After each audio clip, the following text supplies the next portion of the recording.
Guys, welcome to PM पाठशाला। Guys, आज हम देखेंगे सतीश चंद्रा का मिडिवल हिस्ट्री का चैप्टर 5, जिसमें हम बात करेंगे कि 10th एंड 12th सेंचुरी के बीच में इसको क्यों एक एज ऑफ कॉन्फ्लिक्ट कहा जाता है। उसके कई पैरामीटर्स हम चेक करेंगे। ठीक है, देखो सबसे पहले ध्यान रखो, जो ये फेज़ है ना 10th सेंचुरी और 12th सेंचुरी का, इसमें कई सारे रैपिड चेंजेस हैं। वेस्ट एशिया में, सेंट्रल एशिया में, नॉर्थ इंडिया में कई तरह की डेवलपमेंट्स देखने को मिलेंगी। आपको नज़र आएगा कि टर्क्स इंकर्जन शुरू हो गया नदर्न इंडिया में, जिसकी वजह से पूरा फेस जो है वो कुछ चेंज हो रहा है। कह रहा देखो, जो and of the 9th century था ना, उसमें अब्बासिद जो आपके कैलिफेट थे ना, उसका डिक्लाइन होना शुरू हो गया था। यानी कि आपको पता होना चाहिए कि अब्बासिद कैलिफेट का जो पूरा फेस था वो इन द 9th सेंचुरी होता था। और ये पूरा का पूरा देखो, इसमें पूरा मैप में दिखा रखा है कि अंडर डायरेक्ट रूल जो था वो ग्रीन शेड में आपको दिखा रखा है, यहाँ पर अब्बासिद था। अब क्या हो रहा है, 9th सेंचुरी का जब एंड हो रहा है ना गाइस, तो अब जाके ये आपका डिक्लाइन फेज़ में जा रहा है। डिक्लाइन फेज़ में जा रहा है, उसका रीज़न हम समझेंगे कि डिक्लाइन फेज़ में क्यों जा रहा है एंड ऑल। अब देखो यहाँ पे यह बात कर रहा है कि जो आपका डिक्लाइन फेज़ है, इसमें सीरीज़ ऑफ रूल्स आए और इस्लामिस्ट टर्क्स ने कई सारे सीरीज़ ऑफ स्टेट्स को रूल करा। टर्क्स अब क्या करते हैं, ये ना अब्बासिद एम्पायर में जाके एंटर कर देते हैं। कब? 9th सेंचुरी के अंदर। अब इनके जो सोल्जर्स थे वो मर्सनरी सोल्जर्स थे, पैलेस गार्ड्स की फॉर्म में इस तरह से आना शुरू होते हैं। सून यहाँ पर यही जो होते हैं ना, आपके पैलेस गार्ड्स या मर्सनरी सोल्जर्स जो होते हैं, ये आपके किंग मेकर्स की तरह इमर्ज होने लग जाते हैं। अब यहाँ पे सेंट्रल गवर्नमेंट की पावर डिक्लाइन हो रही है। जो आपके प्रोविंशियल गवर्नमेंट्स हैं वो अपना एज्यूम कर रहे हैं इंडिपेंडेंट स्टेटस। ठीक है, एक टाइटल दिया जाता था यहाँ पर कैलिफ को फॉर्मली, उसका नाम है अमीरुल उमरा, जैसे को कमांडर ऑफ कमांडर्स कहते हैं। तो अब आपसे टर्म भी कहने की पूछी जा सकती है ना, कि भाई इस टर्म का मतलब बताओ कि अमीरुल अमर्स का मतलब क्या है। तो अमीरुल उमरा का मतलब है commander of commanders on generals who were able to carve out separate sways, है ना। अब धीरे धीरे क्या हो रहा है, जो नए रूलर्स आ रहे हैं ना, वो अपने आगे अपना फर्स्ट नाम को आमिर लिख रहे हैं एंड लेटर वो फिर सुल्तान लिखने लग जाएंगे। समझ रहे हो आप, ये सारी चीज़ें शुरू हो गई हैं यहाँ पर। अब कॉन्टीन्यूसली क्या हो रहा है, जो टर्किश ट्राइबमैन हैं उनका इंकर्जन हो रहा है फ्रॉम सेंट्रल एशिया, और जो टर्किश सोल्जर्स हैं उनका भी एक नया कैरेक्टर आ रहा है, switch loyalties and abundance successful ruler जो भी थे आपके। तो यहाँ पर एक स्ट्राइफ शुरू होगी, किन के बीच में, मुस्लिम सेक्ट्स के बीच में, डिफरेंट रीजन्स के बीच में लड़ाइयाँ शुरू हो रही हैं। काफ़ी रेस्टलेसनेस है, एम्पायर्स हैं, स्टेट्स हैं, धीरे धीरे उनके अंदर क्या हो रहा है, रैपिड सक्सेशन देखने को जो मिलती थी वो बहुत ज़्यादा हो रही है। अब ऐसी सिचुएशन में देखो, बोल्ड वॉरियर जो थे, लीडर ऑफ मेन जो थे, तो person who was as adept at warfare. अब जो टर्किश ट्राइब्समैन है ना, वो आते हैं, उनके अंदर एक हैबिट होती है रथलेस प्लंडर करने की, बहुत गंदी तरह प्लंडर करना। इनके पास एक वो भी होता है, आपका मोड ऑफ वॉरफेयर इनका बहुत अच्छा होता है, रैपिड एडवांसमेंट करते हैं ये, लाइटनिंग रेट्स करना, ये सारी चीज़ें ये कर रहे हैं। ठीक है, एक्सीलेंट क्वालिटी ऑफ हॉर्सेस भी है इनके पास, तभी ये कर पा रहे हैं। समझ रहे हो आप सारी कहानी। ऐसे देखो ये बगड़ेगी, यहीं से कॉन्फ्लिक्ट शुरू हो रहे हैं। अब मीनवाइल इसी फेज में जहाँ पर एक तरफ टर्क्स का एंट्री हो रही है, दूसरा तरफ एक आपका ब्रेकअप हो रहा है गुर्जारा प्रतिहारा एम्पायर का, क्योंकि पॉलिटिकल अनसर्टेनिटी अब यहाँ पर शुरू हो गई, जिसकी वजह से नॉर्थ इंडिया में नया तरह का स्ट्रगल ऑफ डोमिनेशन आ गया। अब एज अ रिजल्ट क्या हुआ, little attention was paid to the emergence of aggressive. अब यहाँ पर क्योंकि आप सोचो ना, आपकी कंट्री में जब पॉलिटिकल अनसर्टेनिटी बनी है, तो आप बाहर के फॉरेन प्लेयर्स का देख नहीं रहे हो कि वो क्या कर रहे हैं। तो धीरे धीरे यहाँ पर क्या हो रहा है कि अग्रेसिव और एक्सपेंशनिस्ट टर्किश स्टेट जो है वो बनते जा रहे हैं। तो north western border of India जो है वो सारा का सारा यहाँ पर टर्किश जो है वो धीरे धीरे आना शुरू हो रहा है और एग्रेसिव तरीके से आ रहा है। अब जो एक काबुल है, कंधार है, नेबरिंग एरिया जो साउथ के हैं, जबूल है, सारे के सारे अल हिंद या इंडिया के तरफ जा रहे हैं, और till the end of the 9th century इसके जो नेबर एरियाज है यहाँ पर सब जगह वो आना शुरू हो जाएंगे। अब ज़्यादातर यहाँ पे ना बुद्धिस्ट और हिंदू श्राइन्स एरिया वाले हैं ये सारे के सारे। अब यहीं पर आपको पता चलेगा कि एक मोस्ट इम्पॉर्टेंट बामियान बुद्धा भी, मैंने आपको शायद अभी आपने न्यूज़ में भी सुना हो इसके बारे में, तो बामियान बुद्धा भी यहाँ पर हुआ करते थे। अब इनका यहाँ पर सारा सिलसिला देख लो। यहाँ पर क्या है कि भाई देखो जी, यहाँ पर बुद्धिस्ट और इस पूरे एरिया में कौन रह रहे हैं, बुद्धिस्ट रह रहे हैं, हिंदू श्राइन्स यहाँ पर रह रही हैं, मतलब श्राइन्स हैं यहाँ पर। अब यहाँ पर ये 53.5 मीटर का एक स्टैचू है बुद्धा का, जिसको बामीवान कहते हैं। बामीवान केव्स हैं, रेसिडेंट्स हैं, थाउजेंड्स ऑफ मॉन्क्स वहाँ रहते हैं। यहाँ पर एक रिवर ऑक्सस भी है, ऑक्सस रिवर भी है यहाँ पर। ठीक है, ऑक्सस रिवर जो है, यहाँ पर कई सारे जो लोग हैं, कई डायनेस्टी के रूल हैं, वो यहाँ पर रूल कर रहे हैं। और यहाँ पर पाया गया है कि कनिष्का के टाइम के डिसेंट्स भी दिखते हैं जो एक कनिष्क रूलर आया था उसके बारे में बता रहे हैं। उसके बाद जो these kingdom backed by mix population है, इनको बैकअप कौन दे रहा है? लोकल ट्राइब, टर्क्स दे रहे हैं, हुन्स दे रहे हैं, ये सब दे रहे हैं। ठीक है, ये सब चल रहा है। एक्साइल्ड इरानियंस और इंडियंस को इन्होंने एक्साइल कर दिया, जैसे भारती राजपूत को इन्होंने हटा दिया वहाँ से। तो कॉन्सिक्वेंटली आप देखोगे दोनों साइड्स में बेसिकली आपका कब्जा होना धीरे धीरे इंडिया का शुरू हो जाता है। अब यहीं पर आपको गजनाविद्स भी दिखेंगे। जैसे जैसे देखो आपको गजनाविद्स का एम्पायर देख लो पहले कितना सा था। ये एम्पायर आपका गजनाविद्स एम्पायर है। इसको आपको समझना पड़ेगा कि गजनाविद एम्पायर जो है वो कैसे कैसे था। अब इसमें देख लो आप सारा का सारा कि इसका जो एम्पायर है वो किस कदर है। तो यहाँ पर इस सारा का सारा इस एम्पायर में पूरा का पूरा गाइस, ये पूरा लाहौर वाला पार्ट है सारा का सारा गजनाविद एम्पायर के अंदर था। ठीक है, एक ही चीज़ समझनी है आपको। अच्छा, दूसरा आपको ये फेज़ याद रखना है। अब क्या हो रहा है? आपके गजनाविद्स आ रहे हैं। ठीक है, अब इनके साथ साथ क्या होगा वो हम देखेंगे अभी के अभी। अब देखो इसमें आपने पहले तो ये नोट कर लिया कि एम्पायर में क्या है। अब देखो यहाँ पर ना क्या हो रहा है, एंड हो रही है 9th सेंचुरी। ठीक है, ट्रांसलक्सेनिया है, खुरासन है, पार्ट ऑफ आपके ईरान के है ना। यहाँ पर कौन रूल करता था? समानिड्स करते थे, जो कि जाके तब देखा जाता था ईरानियंस थे बाय डिसेंट। अब समानिड्स जो है वो ना कॉन्टीन्यूसली बैटल चल रही है उनकी, याद रखो समानिड्स की कॉन्टीन्यूसली बैटल चल रही है आपके नॉन मुस्लिम टर्क्स के साथ। ट्राइब्स में ना नॉर्दर्न और ईस्टर्न फ्रंटियर्स में लड़ाई कर रहे हैं। अब इस स्ट्रगल के बीच में एक नए तरह का सोल्जर आ रहा है जिसका नाम है गाजी। बैटल करता है ये टर्क्स के अगेंस्ट, और most of home worship the forces of nature को वर्शिप करते हैं ये। और were heathen in the eyes of the Muslims की नज़रों में इनको अच्छा नहीं माना जाता था। एंड वो स्ट्रगल फॉर रिलीजन का भी स्ट्रगल कर रहे हैं, सेफ्टी का भी स्ट्रगल कर रहे हैं। यहीं पर अब गाजी कैसे क्या बनता चला जाएगा, एक मिशनरी एज अ फाइटर बनता चला जाएगा। लूज ऑक्सिलरी है इसके पास, रेगुलर आर्मी है, प्लंडर करके इनको ये पे करता है आर्मीज़ को, और रिसोर्सफुलनेस है गाजी के पास, इसकी विलिंगनेस है, ग्रेट प्राइवेशन है, the sake of the cause. अब यहाँ पर इसके पास इन्फेंट मुस्लिम स्टेट्स होल्ड कर रहे हैं ये। अब सारे के सारे इसके टर्क्स भी खिलाफ हैं। अब इसी कोर्स ऑफ टाइम में बहुत सारे टर्क्स मुस्लिम्स बन गए, बट स्ट्रगल यहाँ पर ये चल रही है कि फिर भी अभी कहीं ना कहीं कुछ आपके नॉन मुस्लिम टर्क ट्राइब्स हैं, कॉन्टीन्यूसली हैं। अब इस्लामाइज टर्क ट्राइब जो हैं वो एक तरह से धीरे धीरे ग्रेट डिफेंडर के फॉर्म में नजर आएंगे और क्रूसेडर है बेसिकली इस्लाम की।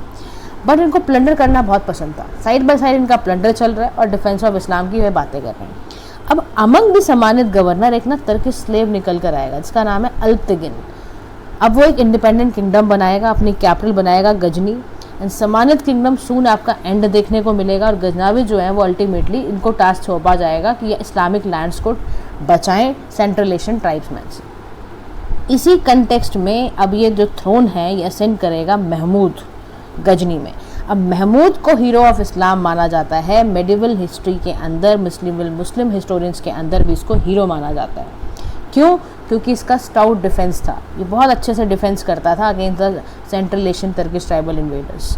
गाजी इसकी स्पिरिट थी और इसने बहुत फर्दर इंक्रीज़ किया अपनी रेन में। सेकेंडली ये बहुत क्लोज एसोसिएटेड था ईरानियन स्पिरिट्स के रिनाइसा जो भी वहाँ पे चल रहा था। Proud Iranians had never accepted the Arabic language and culture. Samanid states had always encourage कि वो पर्शियन लैंग्वेज एंड लिटरेचर को करें। हाई वाटर मार्क यहाँ पर देखने को तब मिलता है, यानी कि एक सिम्बलाइज आपको यहाँ पर एक तब मिलता है देखने को जब आप यहाँ पे नोटिस करोगे इस चीज़ को। जस्ट अ मिनट गाइस, यहाँ पर आप एक चीज़ नोटिस करोगे कि यहाँ पे ना एक फिरदौसी शाह नामक एक आपका हिस्टोरियन है। अब फिरदौसी जो है एक पोइट लॉरेट है और ये कोर्ट ऑफ महमूद के पास यहाँ पर रहता है। ठीक है, उनके कोर्ट में है ये क्या करता है बेसिकली यहाँ पे बताया जाता है कि transported the struggle between Iran and Turan to mystical times. And इसने एंशिएंट ईरानियन हीरोज़ को काफ़ी ग्लोरीफाई करके बताया है कि ईरानियन पेट्रोटिज्म को बहुत मानते थे, पर्शियन लैंग्वेज कल्चर को फॉलो करते थे। गजाविद एम्पायर में भी ऐसे ही था। Mahmud himself claim descent from legend, वो खुद कहता है कि मैं ईरानियन किंग का ही लेजेंडरी हूँ, वहीं से डिसेंट निकल के आए हूँ। फ्रासिफब एक नाम बताता है ये। अब यहाँ पर जो आपका है ना, तो टर्क्स हैं became not only Islamise but Persianised भी होते जा रहे हैं। ध्यान से सुनना है यहाँ पर आप बात को। टर्क्स यहाँ पर क्योंकि लैंग्वेज चेंज हो रही है, कल्चर चेंज हो रहा है, आसपास का माहौल चेंज हो रहा है, इसलिए वजह से वो इस्लामाइज के साथ साथ पर्सनाइज भी होते जा रहे हैं। तो एक कल्चर में चेंज देखने को मिल रहा है। अब जब महमूद अपना इस्लामिक स्टेट की डिफेंस में अगेंस्ट टर्किश ट्राइब से काफ़ी डिफेंस मांगता है, रन कल्चर रिनाइसा के टाइम पे चल रहा है, तो in India is memories only of plunder. India में अगर आप महमूद गजनी की बात सुनोगे तो सिर्फ वो प्लंडर के लिए ही जाना जाता है, प्लंडर ही माना जाता था। उसने कई सारे टेम्पल्स को भी उजाड़ा इंडिया में आकर। अब Mahmud is said to have made 17 raids in India, समझ लो आप। पेपर में पूछ सकते हैं ना, जो लोग भी फैक्चुअल पेपर देने जाते हैं, जो भी आपका पीसेस पेपर्स होते हैं, यहाँ पर हल्का सा स्टेटमेंट आपको डाल के दे देगा कि Mahmud is said to have made 17 raids in India, तो बिल्कुल सही बात है ये। इनिशियल रेड जो थी वो अल्टीमेटली हिंदुस्तानी रूलर्स के अगेंस्ट होती थी, जैसे पेशावर पंजाब की तरफ। इसका कैपिटल जिसने बनाया था उदबंडा और वायनाड पेशावर के अंदर। हिंदू शाही जो रूलर्स होते थे वो बहुत क्विक थे to see the danger to them, क्योंकि बहुत अग्रेसिव और इसका सदर्न साउथ वेस्टर्न बॉर्डर बहुत ज़्यादा ज़बरदस्त अग्रेसिव तरीके से राइज हो रहा था।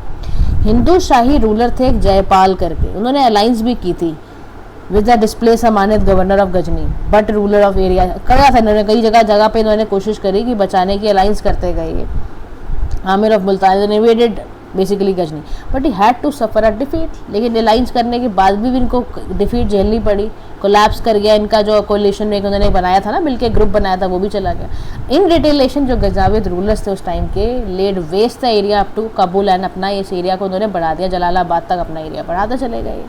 तो इन अबाउट 1991 में एक साबुक तिगिन है, शाही से सफ़र कर रहा है, बहुत सीरीज ऑफ डिफीट इस बंदे ने झेली। अब इसी प्रोविंस में देखो गाइस, काबुल है, जलालाबाद है, उसने एनेक्स्ड हुआ टू गजनी। तो एज आ प्रिंस याद रखना, महमूद ने ना कई बैटल्स लड़ी और थ्रोन को AD 998 में, यानी कि 9th सेंचुरी के अंदर ही आपका ही resume the offensive against the Shahi. तो शाही रूलर थे Jayapala, had in the mean time strengthen his position. फिर एक फ्यूरियस बैटल और होती है पेशावर के अंदर, जयपाल फिर यहाँ पे डिफीट किए जाते हैं, महमूद अपने शाही कैपिटल को फिर एडवांस कर लेता है और पीस बेसिकली जाके आपके west of Indus through Mahmud यहाँ पर पूरा मिल जाता है। जयपाल की जब डेथ हो जाती है फिर उनके सन आते हैं आनंदपाल। तो ये नाम याद रखोगा, इस जयपाल के बाद आनंदपाल आ रहे हैं। तो according to some later account Jaipal ने फ्यूनरल पायर में ही बैठ गए थे फॉलोइंग इज डिफीट, क्योंकि वो नहीं झेल पा रहे थे, इनको लगा ये तो बहुत बदनामी हो गई है। तो ऐसी कई स्टोरीज पता चलती हैं और स्टोरी ये भी है कि ये टेकन प्रिजनर बाय महमूद की तरफ लेके चले गए थे। तो बहुत ही मतलब डाउटफुल है लाइक इनका कैसे था डेथ का ना। तो डिस्पाइट जितने सारे सेटबैक्स के बाद भी जितने भी शाहीज थे वो स्ट्रॉन्ग इनफ थे to offer serious resistance to Mahmud effort कि कैसे वो पंजाब में पेनिट्रेट करें। Mahmud also had to counter and attack the non Muslim Turks from Central Asia. However, in decisive battle near the Indus in 1009, Anandpal was defeated and Mahmud devastated his new capital, जिसका नाम था नंदाना। अब आनंदपाल भी defeat कर दिए गए हैं, महमूद ने उसकी नई कैपिटल को पूरा डिवास्टेट कर दिया है और एक यहाँ पर फोर्ट बना दिया नागरकोट का। रॉन्गली कन्फ्यूज, अब यहाँ से एक बात सुन लो ध्यान से, हिमाचल के पेपर भी आने वाले हैं। ये नागरकोट वाला wrongly confuse with Nagarkot in Himachal which Mahmud never reached. ये दूसरा वाला नागरकोट है, वो वाला हिमाचल वाला नागरकोट कुछ और है, यहाँ पे दूसरा नागरकोट है। नागरकोट जो हिमाचल वाला है गाइस वो वहाँ के राजाओं ने बनाया था। तो Anandpal was allowed for some time, उसको रूल करने के लिए बनाया गया लाहौर में, from Lahore as a fiduciary. But 1015 आते आते महमूद जब लाहौर तक भी पहुँचा, वहाँ प्लंडर करा, आनंदपाल को हटाया। सून गजनवी जो टेरिटरीज हैं extended up to river Jhelum तक चली गई हैं। तो अगले जितने मुस्लिम किंगडम्स होते थे खाली अपना मुल्तान तक होके चले जाते थे। हाउ जो अटैक कश्मीर वगैरह पे सब पे हुआ ना, वेदर कंडीशंस की वजह से हुआ बाय महमूद, तो वो सब फाइल्ड हुआ ड्यू टू वेदर कंडीशंस। अच्छा, स्ट्रगल जो चल रही थी अगेंस्ट शाहीज थी बहुत प्रोलॉन्ग चली और उसके बाद यहाँ पे देखने को मिलता है कि इसी स्ट्रगल में जो शाहीज थे ना उनको सपोर्ट कौन करता था, only by the Muslim rulers of Multan. उसके बाद धीरे धीरे आपके राजपूत रूलर्स का यहाँ पर एक पार्ट आपको देखने को मिलेगा। और यहाँ पे ना एक फरिश्ता आएगा, आपके एक हिस्टोरियन है ये 17th सेंचुरी का, ये यहाँ पे मेंशन करता है कि बहुत सारे जो राजपूत रूलर्स थे दिल्ली के, अजमेर के, कनौज के, उन्होंने जयपाल को 10th सेंचुरी में काफ़ी एड किया था।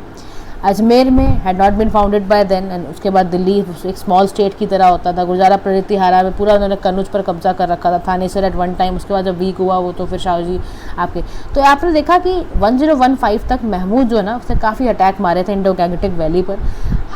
Next half of dozen years में यहाँ पे खूब उसने मतलब सीरीज ऑफ एक्सपीडिशन इतना करा है कि वहाँ खूब रेड मारी है, खूब प्लंडर करा है, रिच टेम्पल्स को प्लंडर करा है, टाउन्स को पूरा फाड़ के फेंक दिया। बहुत वेल्थ हमारा यहाँ से कॉन्टीन्यूसली सेंट्रल एशिया की तरफ जाता गया। महमूद रेड क्यों इंडिया में करता था, अल्टरनेट बेसिस पे बैटल चलती रहती थी इसकी सेंट्रल एशिया के साथ। तो फिर ये सब चलता रहा, चलते चलते आपको पता चलेगा धीरे धीरे इसने काफ़ी, Mahmud also pose as a great बट शिकान और destroyer of image for the glory of Islam. इसको ये भी माना जाता है, ये भी आप ज़रूर ध्यान रखना। From the Punjab Mahmud raided Thanesar, इसने कब्जा थानेसर पे रेड मारी थी। ओल्ड कैपिटल उसकी हर्षा थी। इस मोस्ट डेयरिंग रेड मानी जाती है अगेंस्ट कनौज इन 1018। सोमनाथ में इसने करा था, सोमनाथ ने भी इसमें बेसिकली इसने करा था आपका, वहाँ पर भी प्लंडर करा है। मथुरा में, कनौज में, फॉलोइंग ये मतलब कलिंजर, बुंदेलखंड, काफ़ी मतलब आप देखो इस फेज में यहाँ पर ये पूरा बताएगा कि इतना एनेक्स किया है यहाँ पर इसने और कितना ज़्यादा प्लंडर मचाया। अच्छा, एक बात ध्यान रखना, no attempt was made by Mahmud to annex any of this state. सिर्फ ये महमूद जो आता था वो प्लंडर करने के लिए आता था, सिर्फ इसका काम था प्लंडर करना, और कई जगह पे किया, एनेक्स इसने कहीं पे भी नहीं किया था। अच्छा, फिर एक फेज शुरू होता है बिटवीन 1020 से लेके 1025 का। महमूद सेंट्रल एशियन अफेयर्स में एंगेज हो जाता है, ठीक है। 1025 में ये सोमनाथ में रेड करता है, फेबुलसली रिच टेम्पल्स को लूटता है और अट्रैक्ट करता है lakhs of numbers of pilgrims यहाँ पे बेसिकली आते थे, तो उनको भी लूट पाट के चला गया। It was also a rich port also, क्योंकि वहाँ पर भाई आपको पता है ना Somnath is near to your Gujarat, तो वहीं पर अब ऑब्जेक्टिव इसका ये था sense of on shock among Rajput फैलाना, बिकॉज ही मार्च बाय उल्ताल जैसलमेर की तरफ से 30,000 कैवलरी लेकर आया हुआ था। तो meeting light opposition on the way he reach Somnath. तो कमांडर जो सिटी के थे fled at this approach, the citizens put up a stout resistance. तो Mahmud broke up the Shivalingam, Mahmud ने यहाँ पे शिवलिंग तक को ब्रोक किया था और ऑर्डर किया था brought back with him to Ghazni, Ghazni पर ले आओ इसको, तोड़ फाड़ा वाला भी लेकर आओ, इसको तोड़ो और निकाल के वापस गजनी ले आओ। तो evading the attempt of some Rajput ruler to block him on his way, block भी कर दिया इसने, आने भी कुछ नहीं दिया। रिटर्न टू गजनी, बहुत सारा वेल्थ लेके गया था ये गजनी, इमेंस वेल्थ। तो ये बहुत डिफिकल्ट होगा कहना कि महमूद का जो अटैक था सोमनाथ के ब्रेस्ट में, attack on Rajasthan and Gujarat, ये कहना क्योंकि कुछ कह नहीं सकते, क्योंकि इसका ना ये मामला नहीं था, ये सिर्फ प्लंडर का इसका मेन वो रहता था, इसके मन में सिर्फ प्लंडर, वेल्थ वेल्थ वेल्थ रहती थी। Mahmud return the following year to punish the Jat, कुछ आया जाटों को भी प्रिट करने, और बाद में इसका होते होते बाद में फिर ये चला भी गया था, अपना गजनी चला गया था, और वहीं इसकी डेथ हो जाती है 1030 के अंदर। तो देखो, it is not correct to dismiss Mahmud as just a raider या प्लंडरर, कहना भी ठीक नहीं होगा, क्योंकि देखो गजनावी जो इसके कॉन्क्वेस्ट थे पंजाब में, मुल्तान में, तो कम्प्लीटली इसकी पॉलिटिकल सिचुएशन को क्योंकि इसने दिखाया। अब पेपर में आपके यूपीएससी मेंस के पेपर में क्वेश्चन आया हुआ है कि ये बताइए कि जो आपका ये गजनी था या महमूद गजनी जो था, क्या इसका सिर्फ प्लंडरर या रीडर ही मानना चाहिए? तो आप यहाँ पर बताओगे it is not correct to say like this, क्योंकि गजनाविद कॉन्क्वेस्ट जो पंजाब और मुल्तान में हुआ था उसने नॉर्थ इंडिया की पॉलिटिकल सिचुएशन को हिला के रख दिया था। टर्क्स भी यहाँ पे क्रॉस करते थे चेन ऑफ माउंटेन्स को, डिफेंडिंग इंडिया नॉर्थ वेस्ट, है ना, एक डीपर इंकर्जन हुआ ग्रेट आपका गैंगटिक हार्टलैंड में। तो reason why not able to extend conquests को नहीं कर पाया नेक्स्ट 150 ईयर, क्योंकि रैपिड चेंज बहुत ज़्यादा हो रहे थे सेंट्रल एशिया में भी। तो उसके बाद following the death of Mahmud powerful empire आता है सेल्यूक एम्पायर। कौन सा एम्पायर आता है? Seljuk empire, SELIUK। इस एम्पायर में सीरिया है, ईरान है, ट्रांसोक्सेनिया है, गजनाविद है for the control of Khurasan.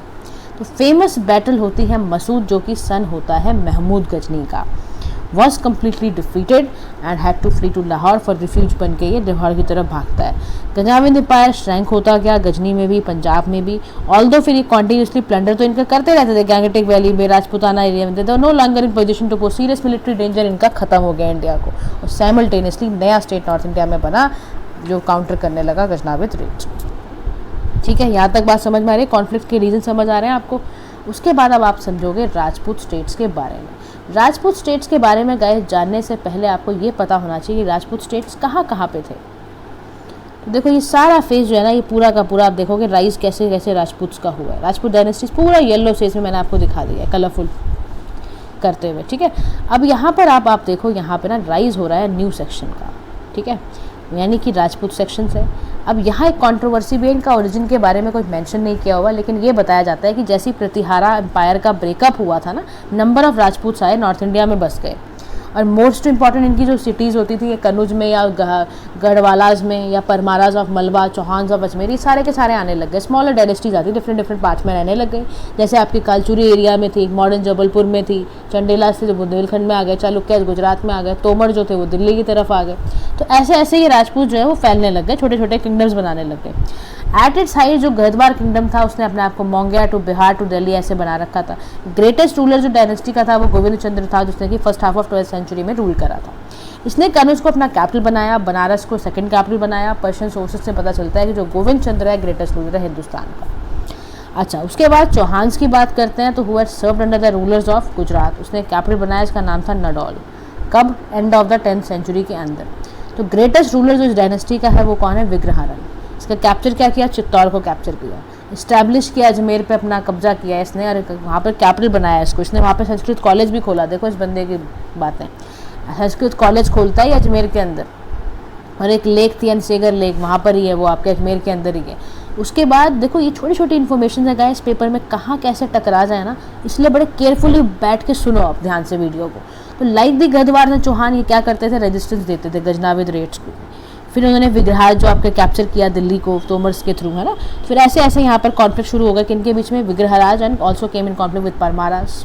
Most famous जो रूलर थे इसके लेजेंड थे भोजा, याद रखो परमारा रूलर के भोजा बिल्कुल आपको याद होने चाहिए। बहुत विग्रहराज जो थे या भोजा थे, दोनों पेट्रोल्स थे, पोइट्स के स्कॉलर्स के, बड़ा पसंद करते थे। विग्रहराज जो थे उनको वो खुद संस्कृत ड्रामा लिखा करते थे। भोजा की भी लड़ाई हो गई आसपास के नेबर से, नॉर्थ वेस्ट मतलब साउथ में। अब इनको देखो भोजा जी को बहुत क्रेडिट मिलता है फिलॉसफी लिखने में, पोइटिक्स लिखने में, योगा के लिए, मेडिसिन के लिए बहुत माना जाता है। अच्छा, इसी फेज में एक मोस्ट फेमस रूलर आया आपके चौहान रूलर में, पृथ्वीराज थर्ड। उन्होंने यंग एज 11 साल के ही थे। अभी देखो 11 साल में आप अकबर का सुनोगे, अब आप पृथ्वीराज का सुन रहे हो अभी। तो अबाउट 1177 में इन्होंने पूरा आपका संभाला, सन किया थ्रोन को। अच्छा, इनके एडमिनिस्ट्रेशन में जब इन्होंने के हैंड में आया तो ये वॉज 16। इमीडिएटली उन्होंने विग्रेस पॉलिसी बनाई, एक्सपेंशन की, कई स्मॉलर राजपूत स्टेट्स को अपने अंदर ले लिया। ही was not successful in the struggle. Chalukyan rulers के जो आपके था उसके वहाँ पे सक्सेसफुल भले नहीं हो पाए, लेकिन जहाँ जहाँ भी हो पाए इन्होंने गंगा वैली की तरफ तो अपना बिनप कर लिया था। मतलब इन्होंने बुंदेलखंड, महबूब, ये सारा ले लिया था इन्होंने स्टेट्स के, इनके पास ही रहते थे। अच्छा, अलार उदल इन्होंने लॉस्ट देयर लाइफ्स चंदाल रूलर से महबूब के, तो वहाँ पर। अच्छा, गहद्वार था, इन्होंने वहाँ पर भी कंटेंट करा, तो वहाँ पर मतलब कई जगह अपने आप को अल्टीमेटली फैलाने की कोशिश में लग गए। अच्छा, अब बेसिस ऑफ राजपूत सोसाइटी जो थी वो क्लैन थे, यानी कि जो क्लैन है वो वहीं पे कॉमन एंसेस्टर्स के थ्रू अगर आप हो उसकी तरफ से इनकी सोसाइटी तैयार होने लग गई। अच्छा, क्लैन जो ज़्यादातर वो होते थे वो कॉम्पैक्ट टेरिटरी में डोमिनेट करते थे और इसमें अंदर जो होता था यूनिट जो होती थी 12 से 24, 48, 84 ऐसे विलेजेस में डिवाइड कर देते थे। चीफ को लैंड दे देते थे विलेज का। कुछ सब चीफ्स भी होते थे, वो अल्टीमेटली इंडिविजुअल राजपूत वॉरियर्स वगैरह को मेंटेन करना, उनकी फैमिली हॉर्सेस को मेंटेन करना ही करता था। अच्छा, इनका एक बात आप ध्यान रखना, राजपूतों को अपनी लैंड से, फैमिली से और ऑनर से बड़ा प्यार था। किससे? L, F और H, लैंड, फैमिली और ऑनर, इससे इनको बड़ा प्यार है। तो हर राजपूत स्टेट में आप देखोगे राणा रावत अपने नाम के आगे लगाओ लगाते थे। हम तो their fiefs were suppose to be held pleasure, इनके फीफ्स को भी अपने रूलर को बड़ा खुश रखना पड़ता था। लैंड के प्रति इनका बड़ा ही प्यार था, मैंने जैसा कि आपको बताया कि अब राजपूत जो ऑर्गेनाइजेशन है सोसाइटी के, इसके दोनों एडवांटेजेस भी हैं, डिसएडवांटेज भी हैं। पहला एडवांटेज ये है कि ब्रदरहुड का सेंस बहुत है, एगैलिटेरियन सोसाइटी है, ये देख लेना पेपर में आप भी। वीकनेस ये है कि एक्सक्लूसिव ग्रुप बने हुए हैं, सुपरियॉरिटी दिखाना ओवर द अदर, इनकी बड़ी गंदी आदत थी। Rajput treated war as a sport, की इनको वॉर बड़ी पसंद थी, लड़ना बड़ा पसंद था, मतलब लैंड के लिए लड़ पड़ना, कैटल के लिए, इनकी चलती रही वॉर्स। अच्छा, अब ये साथ साथ देखो इनका, अगर आप देखोगे तो राजपूत रूलर जो थे वो हिंदुज़म और साथ साथ थोड़ा सा जैनिज्म को फॉलो करते हैं, और बाद में ही अपना देखने को मिलता है रिच डोनेशन देते हैं ब्राह्मण्स को, टेम्पल्स को, तो इनकी ब्राह्मणों से भी बहुत पटती है, ऐसा भी फेज़ आपको देखने को मिलेगा। अच्छा, इसके साथ साथ system of charging a lower rate of land, ये चार्ज भी कम करते थे, मतलब इनका अच्छा है। अच्छा, फिर एक फेज शुरू होता है 8th सेंचुरी के बाद का, जिसमें 10th और 12th सेंचुरी का क्लाइमेक्स देखने को मिलेगा आपको। शुरू हुआ था 8th सेंचुरी में, क्लाइमेक्स देखने को मिल रहा है 10th एंड 12th सेंचुरी में। क्या होता है, बहुत सारे टेम्पल्स इस फेज में आपको देखने को मिलेंगे। नगारा टेम्पल्स नॉर्थ इंडिया की तरफ मिलेगा आपको, जानते ही हो आप।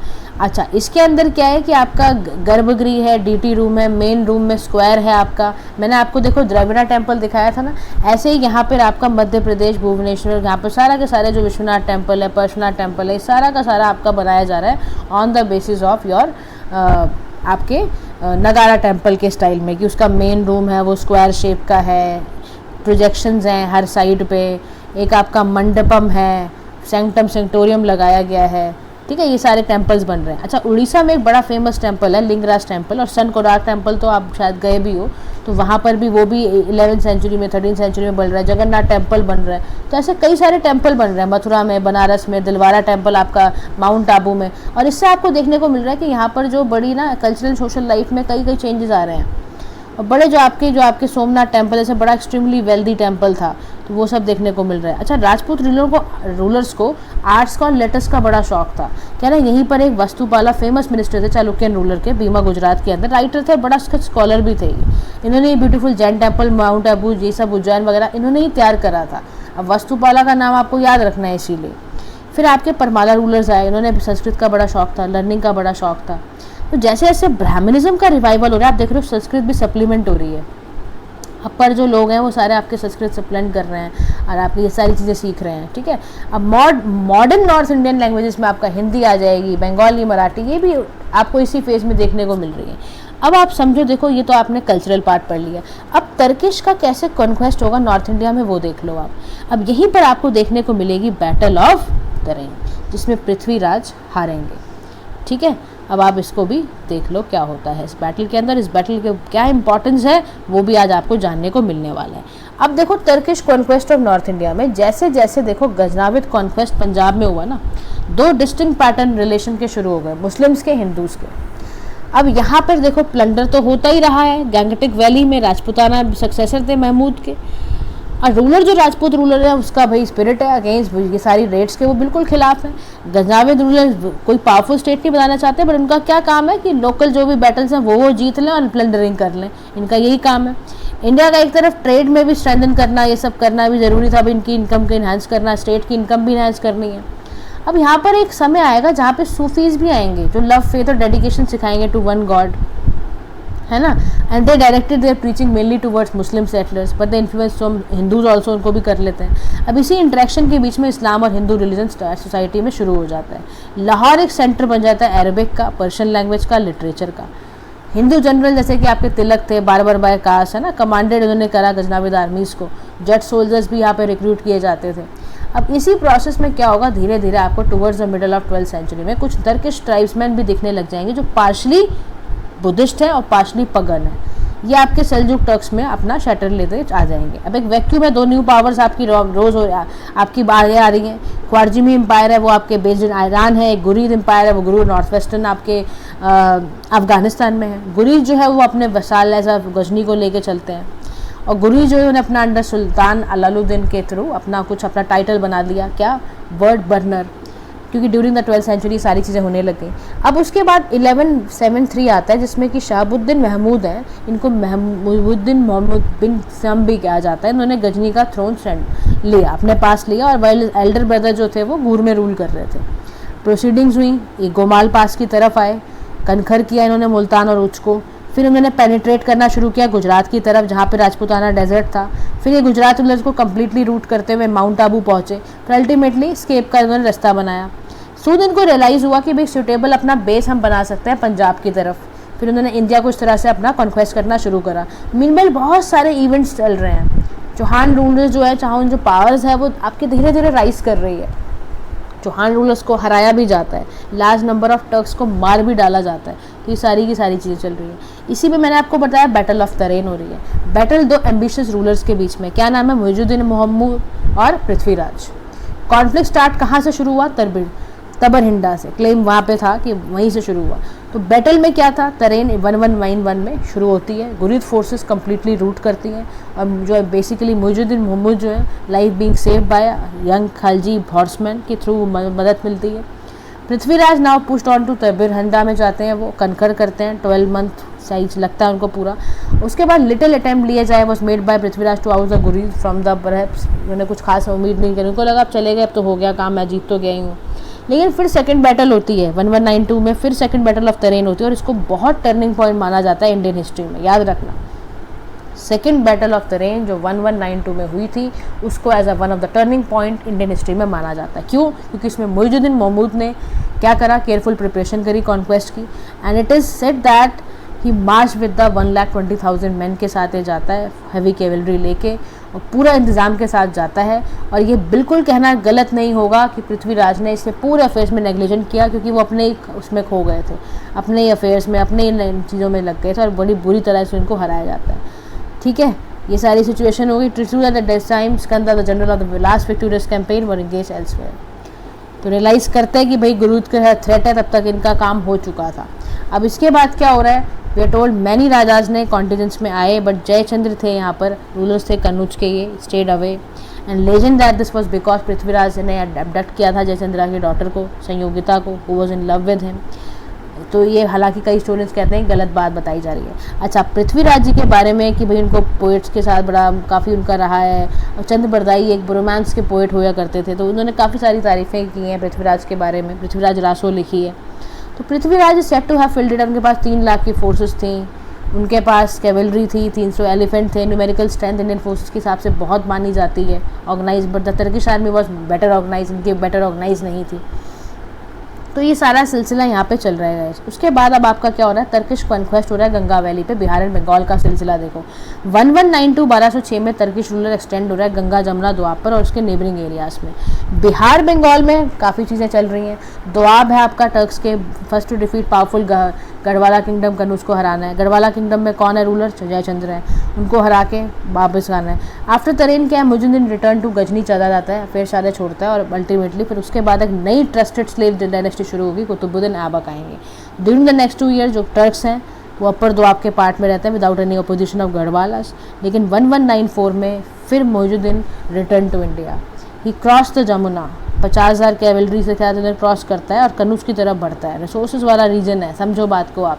फिर यहाँ पर आप बैटल कर रहे हो, बीच में जयचंद्र के बीच में मुजुद्दीन के बीच में एक बैटल हो रही है चंदावर में नियर कन्नौज। तो Jayachandra had almost carried the day when he was killed by an arrow, मार दिया जाता है, जयचंद्र भी यहाँ पर गया। फिर बैटल ऑफ तरेन चंदावर ने फाउंडेशन करी, देखो यहाँ पर क्वेश्चन आएगा किस बैटल की फाउंडेशन की थी Turkish ruler in north India, तो याद रखना बैटल ऑफ तरेन एंड चंदावर ने फाउंडेशन रचाई Turkish rule in north India. इन्होंने क्या करना शुरू कर दिया फिर, अब कंसोलिडेशन।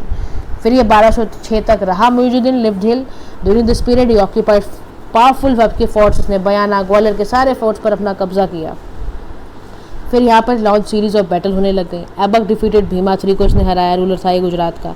फिर यहाँ पर एक मुस्लिम गवर्नर्स आने शुरू हो गए। फिर यहाँ पे खलजी ऑफिसर थे बख्तियार खलजी, उसके uncle had fought at the battle of तरेन, फिर उन्होंने इंचार्ज बुलाया, उसको बुलाते चले गए वो। तो सारा कुछ चल रहा है देखो अभी। और क्यों बंगाल से शुरू हो रहा है, क्योंकि बंगाल काफ़ी रिच एरिया है, इंटरनल सोर्सेज बहुत अच्छे हैं, फ्लोरिशिंग फॉरेन ट्रेड है यहाँ पर, इसलिए बिहार में आ रहे हैं। नालंदा, विक्रमशिला, यहाँ पर यूनिवर्सिटीज़ भी हैं, बुद्धिस्ट मॉनेस्ट्रीज में बड़ी सारी चीज़ें थी। फिर बख्तियार खलजी आता है आर्मी लेके अपनी नडिया की तरफ, पिलग्रिम सेंटर था सेना रूलर्स का, लक्ष्मणा सेना पैलेस बना रखा था वहाँ पर, पिलग्रिमेज करने जाते हैं, टर्किश हॉर्स मर्चेंट लेकर आते हैं, कॉमन साइड देखते हैं उसको। फिर pretending to be horse merchant Bakhtiyar Khalji ने क्या करा, सडन एंड अटैक कर दिया। देख रहे हो, ऐसे करते थे हमारे ऊपर, हमें बेवकूफ़ बन भी जाते थे। तो फिर सेना रूलर थे लक्ष्मण सेना, उनको भैया हैड बीन प्रोटेड वॉरियर माने जाते थे। हाउर by taken by surprise and thinking that the main जो टर्किश आर्मी थी हैड अराइव्ड, और उन्होंने slipped away by back door से तरफ स्लिप्ड हो गए।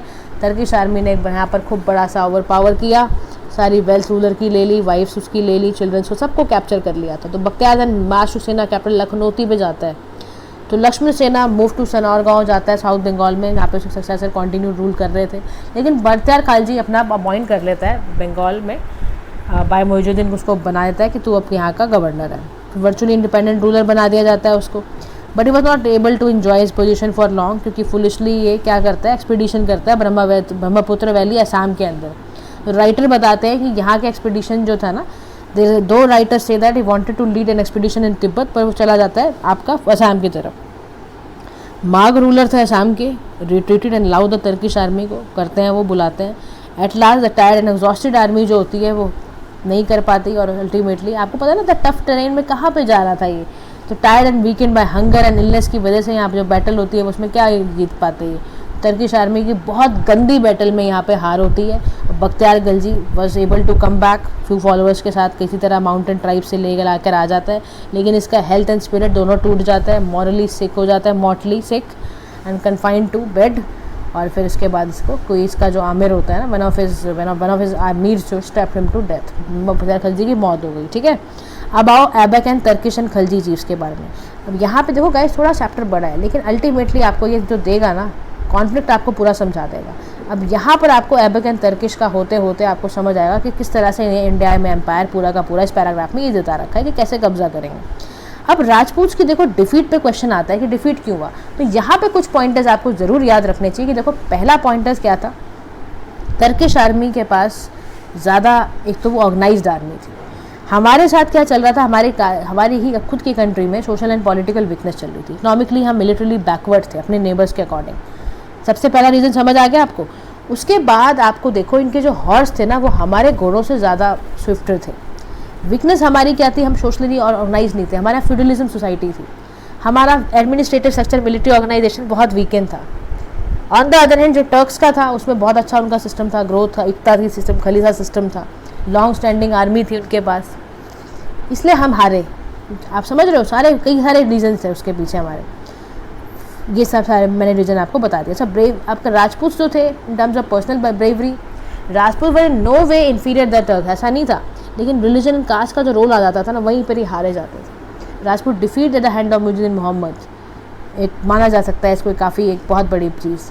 ठीक है, दिल्ली सल्तनत के बारे में will discuss in the next session. Delhi सल्तनत अब शुरू होने वाला है, तो आप यहाँ पर समझ लो कि किस तरह से राजपूत हारे और एक नया कॉन्फ्लिक्ट शुरू हुआ और नए मुस्लिम रूलर्स आ रहे हैं हमारी कंट्री को कॉन्क्वेस्ट करने के लिए। दिल्ली सल्तनत में आपको स्लेव डायनेस्टी और सारी डायनेस्टीज़ के बारे में गाइस सुनने को मिलेगा। Thank you so much for listening. Do like share and subscribe to PM Pathshala. Have a nice day to all.